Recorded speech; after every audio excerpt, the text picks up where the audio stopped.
السلام عليكم احلى مشاهدين واحلى متابعين في الدنيا، يا رب تكونوا بالف خير وسعاده. كلنا الاهلاويه فرحانين جدا النهارده، مبسوطين. بقول لكم الف مبروك وبقول لنفسي الف مليون مبروك. الحمد لله الاهلي وصل لمكانه الطبيعي الاول، اول الدوري 69 نقطه، و69 نقطه لبيراميدز، ولكن فرق الاهداف والمواجهات المباشره صالح الاهلي.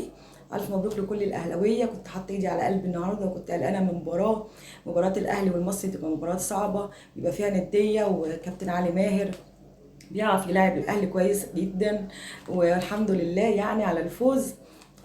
ورضا سليم هجمه قويه كده من نص الملعب، وبصاها اسيست هايل لوسام اللي هو وسام على صدور كل الاهلاويه. الجون ال 12 لوسام، ربنا يحميه، هداف كبير رائع مميز، احنا كسبناه وهو كسبنا.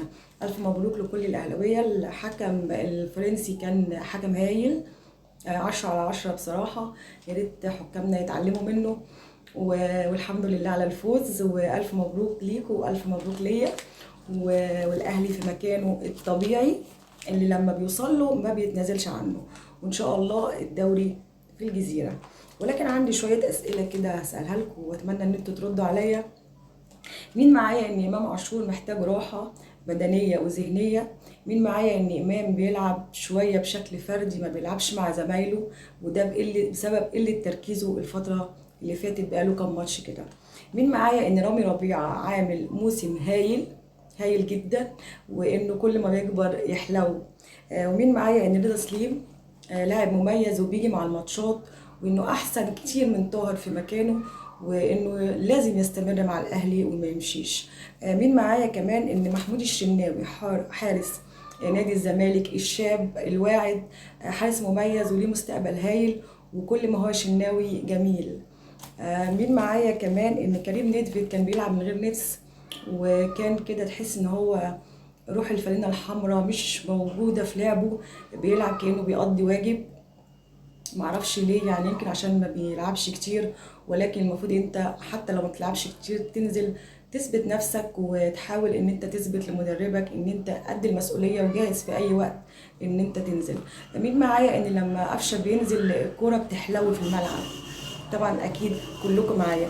مين معايا كمان نقول مبروك للعريس ونقول له شكرا على التزامك، شكرا على انك حضرت التمرين وحضرت المباراة، والنهارده صباحيتك المفروض زمايلك يكونوا عندك بيهنوك واهلك واصحابك، ولكن انت كنت معاهم. بنقول لك الف مبروك وشكرا على التزامك واحساسك بالمسؤولية. اكيد 100% كلكم معايا في اللي انا قلته ده. لكن امبارح لما قلت لكم ان الزمالك مش هيبيع، وان الزمالك نادي كبير، وان الزمالك ما ينفعش يبيع مباراه تحت اي ظرف من الظروف، لانه الزمالك نادي مش قليل، نادي عريق، ومش هيبيع مباراه علشان يعني يغيظ حد او كذا او كذا. وعلى الرغم ان كل الناس كانت مختلفه معايا امبارح، حتى اصدقائي المقربين ليا جدا اختلفوا معايا وقالوا لا الزمالك هيبيع المباراه ومش اول مره يبيع، ولكن انا قلت لا واعترضت، وقلت الزمالك هيلعب جيم كويس جدا قصاد بيراميدز، وهيتمسك بالفوز وهيحاول، وفعلا كان اقرب للفوز بالثلاث نقاط النهارده لولا ضربه الجزاء المشكوك في امرها. مش عايزه اقول الوهميه، ولكن نقول مشكوك في امرها علشان نبقى ما تحيزناش هنا ولا هنا لحد ما نتاكد. ولكن انا بقول انها ضربه جزاء مش حقيقيه. ولكن الحكام حبوا يعني يطلعوا نادي فرقه بيراميدز شكلها مش وحش، يعني ما تاخدش مثلا ماتشين ورا بعض كده هزيمه، فاضطروا ان هم يعني يدوم ضربة جزاء عشان يبقى تعادل. خلينا نقول تعادل عادل، الفرقتين لعبوا ولكن الزمالك كان يستحق الفوز.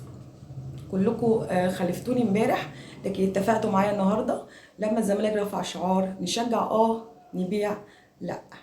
الف مبروك لكل الاهلاويه، والف مبروك الصداره، وان شاء الله الصداره على طول والاول زي ما احنا متعودين، وتصبحوا على الف خير.